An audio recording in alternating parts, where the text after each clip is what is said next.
kenapa pangan murah lebih kita butuhin daripada makan siang dan susu gratis. Kalau misalkan tujuannya adalah untuk pemenuhan gizi, maka makan siang dan susu gratis itu bukan solusi. Kenapa? Bayangin aja nih, kita kasih budget misalkan satu orang 15.000. 15.000 kalikan 5 hari efektif berapa? 75.000. 75.000 kali sebulan berapa? 300.000. 300.000 cuma buat kasih makan satu orang doang. Dibandingkan ketika pemerintah kasih kita pangan murah. Kenapa?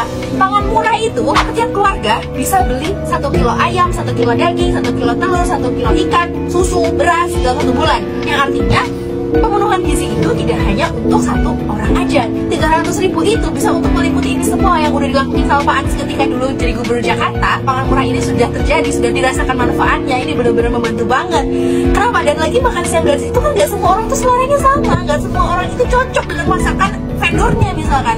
Yang ada, ya mungkin kalau misalkan itu buat balita atau balita ya bakal makan kayak orang tuanya, bapaknya.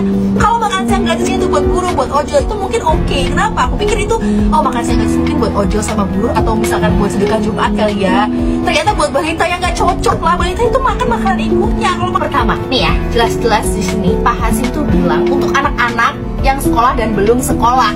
Bayangin yang belum sekolah itu berarti kan balita. Anak saya tuh yang 3,5 mau dikasih makan siang gratis. Bapak ngerti nggak Bapak? Saya itu kasih makan anak 3,5 tahun aja milih-milih. Nggak maunya telur aja, nggak maunya ini aja, ini nggak dimakan, ini nggak dimakan.